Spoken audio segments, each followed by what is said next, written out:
Hello everyone and welcome back to Valorant Hub. My name is Aki and in this video we're going to be talking about a potential Bhutanese agent coming to Valorant. Now nothing is confirmed right now, but we're going to be going over our theory as to what we can expect regarding any new agents coming up for episode 3 act 2. Let's jump straight into it. And as per usual, we're using trusty After Effects to navigate all the information that I want to bring over to you right now. We're going to start off by looking at the stuff that all of you will want to know, which is of course, when is the next agent coming to Valorant? Now the last agent we saw was KO. Now KO was released quite a while ago. In fact, let's have a look at the actual information right here because we are currently July 22nd. Now the new episode started June 22nd, so we're a month in already. Now some of you may or may not remember that every act lasts exactly 2 months, well not exactly but roughly 2 months, and on that basis of course we can have a rough idea of when the next agent will be launched right into Valorant. Of course,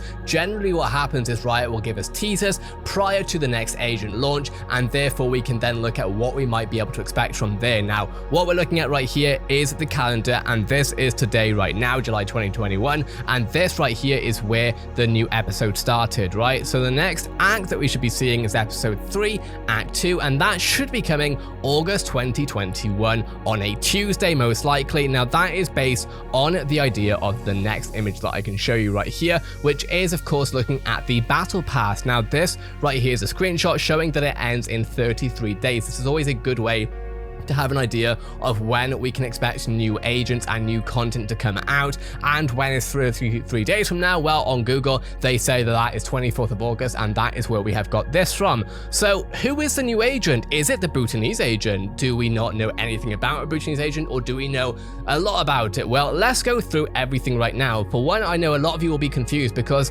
Deadeye seems to be the new agent that we're supposed to be expecting, because that was the first data mine file that we saw regarding a new agent for episode 3. And of course this is what many people think Deadeye might look like, based on what we saw in the year 1 event anniversary video, where we saw this character being flashed on the screen. Thank you of course to Yuiko for colorizing this on the Discord. I really appreciate it as usual, friend. And of course this is the name right here, Deadeye. Now this person is probably not Bhutanese is my guess. Having said that, I have been asked when should we expect and what should we expect for a new agent. So I'm gonna say now that I do not believe that a Bhutanese agent will be the next agent. Will Deadeye be the next agent? Potentially. Or will Deadeye be an agent that we see far from now, but we'll always have that placeholder name now to go by? Let's have a quick look at Bhutanese ideas though. For one, let's have a listen to what John Kassisi, sorry for getting your name wrong, but he of course works at Valorant. He works on the agent design, and we're going to have a look at what he's talking about when he was asked the question,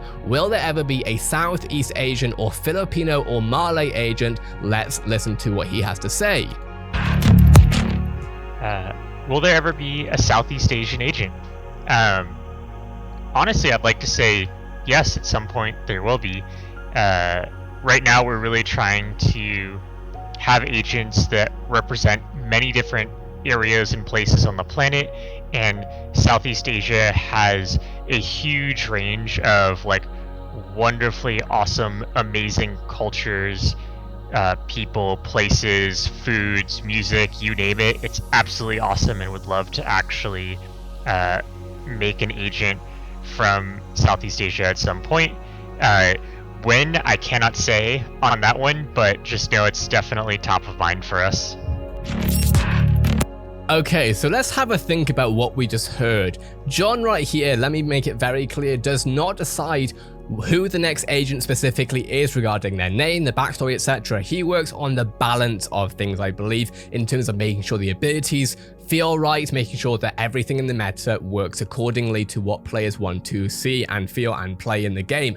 Having said that, the creative team, i.e. the writers and creative director, of course, David Nottingham, do in fact make those decisions, right? They decide who and what we're going to see regarding locations, regarding the lore, regarding the storyline of each agent, and that is what we're going to have a look at right now. So let's have a look to the next slide. What are we looking at right here? Well, we're about to look at every single map that Valorant has, because this is a good way of having some idea of what the next content could be. We're not going to be looking at the next map per se, but we are going to be looking at how we can use maps and agents to correlate and figure out what we could see in the future. Russia. What we're looking at right now, of course, is Icebox, and Icebox is based on Bennett Island, Russia, okay? Sova, of course, is Russian, and so we can make the connection between Sova and Icebox being the country location. Next up, we have, of course, is Split. Now, Yoru is very often seen as the Icebox agent due to the samurai story, but we have to remember, of course, that Yoru is in fact Japanese, and Split, of course,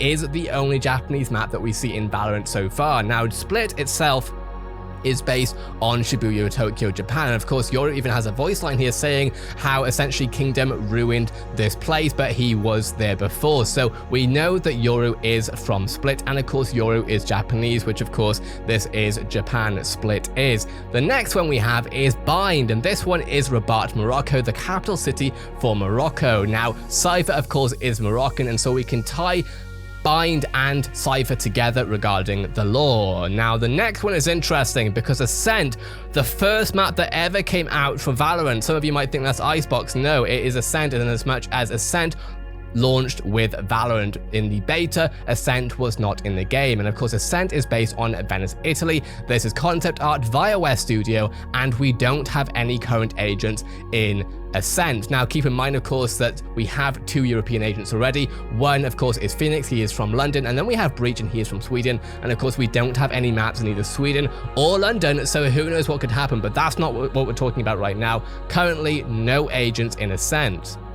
The next one is Breeze, and of course Breeze taught us a lot, or did it? Well, it kind of did, although it has left us with more questions than answers in my opinion, but KO definitely seems to be attached to Breeze. Now, Breeze itself is part of the Bermuda Triangle, specifically the southern part of the Bermuda Triangle. Now, we don't know the specific location, the island, etc., and I believe the team have done that on purpose in order for us to have more theorizing and more mystery regarding this location. Now, KO seems to be tied to Breeze, and we know this because, of course, KO was shown kind of on the teleporter, basically throwing the knife, and of course, below the teleporter, we have a display that we could see showing stuff to do with KO. So essentially, this was the teaser that led to KO's launch, even as much as with his trailer having KO gameplay on a horse on Breeze. The next one, of course, is Haven, Thimphu, Bhutan. Now, this is one of my favorite maps from a storyline point of view because I love Bhutan. I've been obsessed with it well before Valorant. Now, there are no current agents from Haven or Bhutan. Now, that's really interesting to me. The reason being that the other agents that we've seen have had some very interesting backstories regarding their locations, etc., right? Now, with Yoru, for example, we have the shipwreck, we have the samurai boxes, etc., and we have some theories as to what happened there, essentially regarding vengeance. Now, Haven would be the perfect, in my opinion, story for vengeance. Now, why would that be? Well, Haven is the only map that I can think of that has been destroyed as hard as it has been. What do I mean by that? Well, if we have a look at the concept art from West Studios, we can see right here, this is meant to be Haven, right? This is what Haven was built on regarding art direction.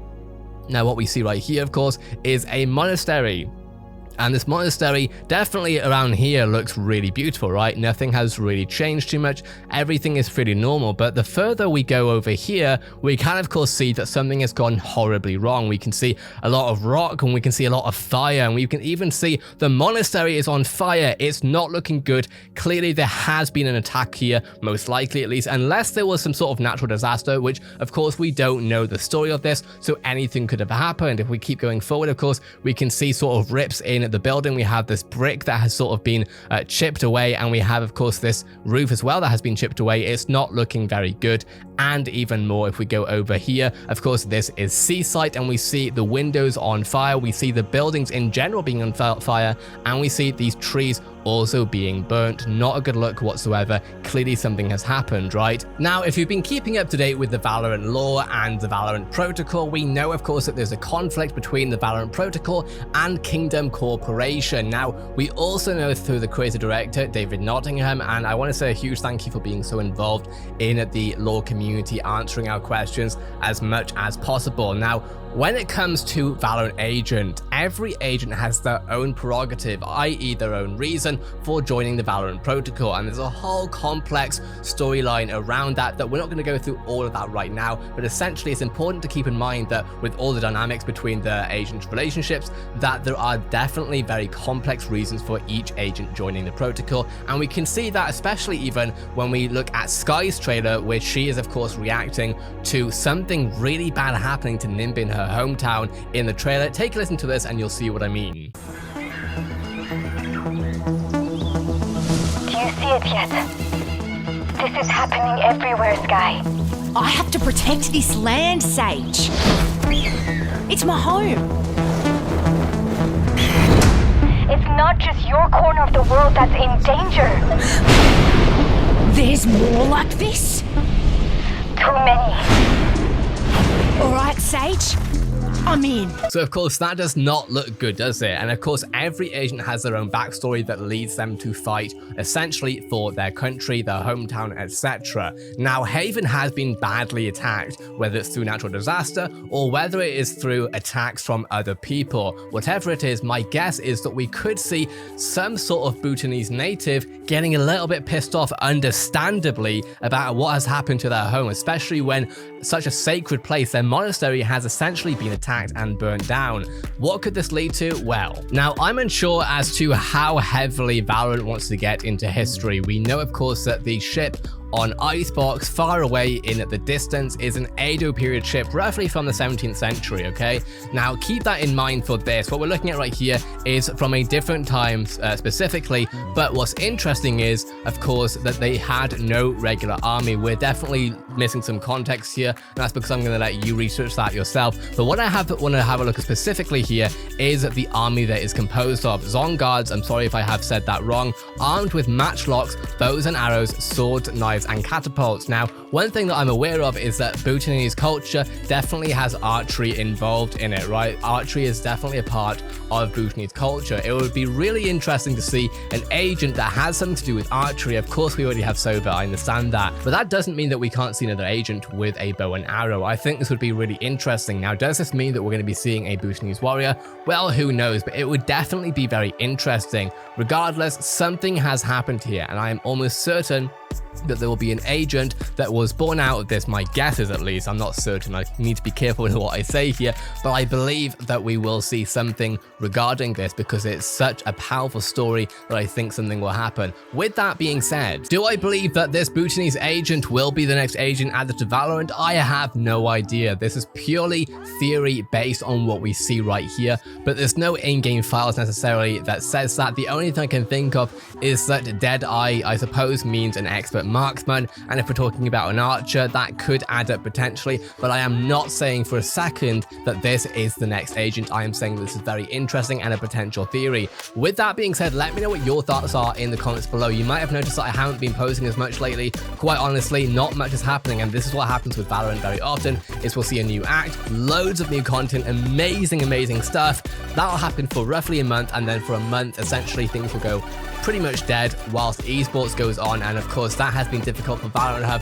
Taking on co-streaming rights, etc. It's been very difficult, so hopefully things will improve in the future. I'm really hopeful for that because of course we are trying to do amazing things with this channel, and we have to do with what we have, because realistically certain things just simply aren't in our favor regarding exclusive content, etc. That being said, I'm extremely excited to see what happens in the next month, as we expect to see new content for Valorant, and of course I'll be filling you in on everything happening in this game, because this is Valorant Hub and I cover everything going on. So if this video was interesting or helpful to you in any way, shape or form, a like is always much appreciated. And if you would like to be kept happening in this game every single day, multiple times a day, this is Valorant Hub and I cover everything going on every single day. So if you want to be up to happening, hit that subscribe button, keep notifications on. Have a great day, everyone. I'll see you in the next Valorant video.